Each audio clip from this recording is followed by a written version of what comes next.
صاحب مراقی الفلاح رحمۃ اللہ علیہ لکھتے ہیں کہ سحور میں زیادتی نہ کرے، کہ جیسے متعم لوگوں کی عادت ہے، یہ غرض کو فوت کر دیتا ہے۔ علامہ طحطاوی رحمۃ اللہ علیہ اس کی شرح میں تحریر فرماتے ہیں کہ غرض کا مقصود یہ ہے کہ بھوک کی کچھ تلخی محسوس ہو تاکہ زیادتی ثواب کا سبب ہو اور مساکین و فقراء پر ترس آ سکے۔ خود نبی کریم صلی اللہ علیہ وسلم کا ارشاد ہے کہ حق تعالیٰ جل شانہ کو کسی برتن کا بھرنا اس قدر ناپسند نہیں جتنا پیٹ کا پر ہونا ناپسند ہے۔ ایک جگہ حضور صلی اللہ علیہ وسلم کا ارشاد ہے کہ آدمی کے لیے چند لقمے کافی ہیں جن سے کمر سیدھی رہے۔ اگر کوئی شخص بالکل کھانے پر تل جائے تو اس سے زیادہ نہیں کہ ایک تہائی پیٹ کھانے کے لیے رکھے اور ایک تہائی پینے کے لیے اور ایک تہائی خالی۔ آخر کی تو بات تھی کہ نبی کریم صلی اللہ علیہ وسلم کئی روز تک مسلسل روزہ رکھتے تھے کہ درمیان میں کچھ بھی نوش نہیں فرماتے تھے۔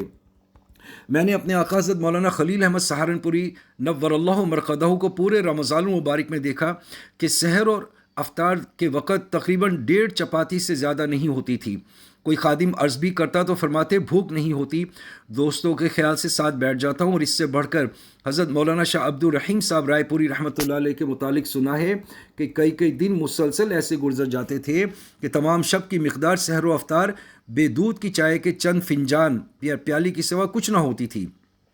ایک مرتبہ حضرت کے مخلص خادم حضرت مولانا شاہ عبد القادر نور اللہ مرقدہ نے لجاجت سے عرض کیا کہ ذوف بہت ہو جائے گا، حضرت کچھ تناول ہی نہیں فرماتے۔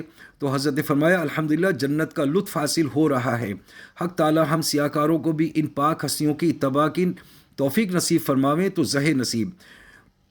چھٹی چیز جس کا لحاظ روزے دار کے لیے ضروری ہے فرماتے ہیں یہ ہے کہ روزے کے بعد اس سے ڈرتے رہنا بھی ضروری ہے کہ نامعلوم یہ روزہ کو مقبول ہے یا نہیں۔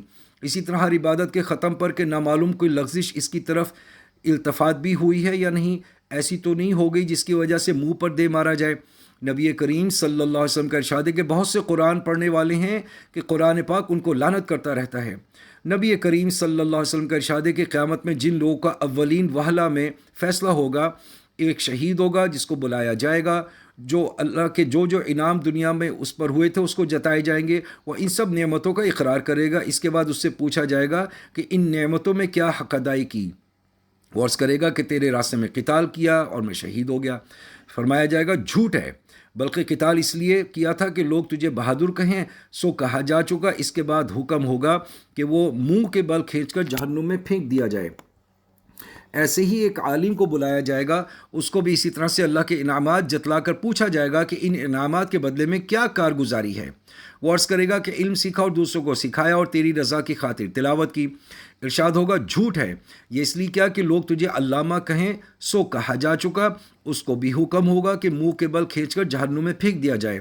اسی طرح سے ایک دولت مند بلایا جائے گا، اس سے انعامات الہیہ شمار کرانے اور اقرار لینے کے بعد پوچھا جائے گا کہ اللہ کی ان نعمتوں میں کیا عمل کیا؟ وہ کہے گا کہ کوئی خیر کا راستہ ایسا نہیں جو چھوڑا جس پہ میں نے خرچ نہ کیا ہو۔ ارشاد فرمایا جائے گا جھوٹ ہے، یہ اس لیے کیا تھا کہ لوگ تجھے سخی کہیں، سو کہا جا چکا۔ اس کو بھی حکم ہوگا کہ منہ کے بل کھینچ کر جہنم میں پھینک دیا جائے۔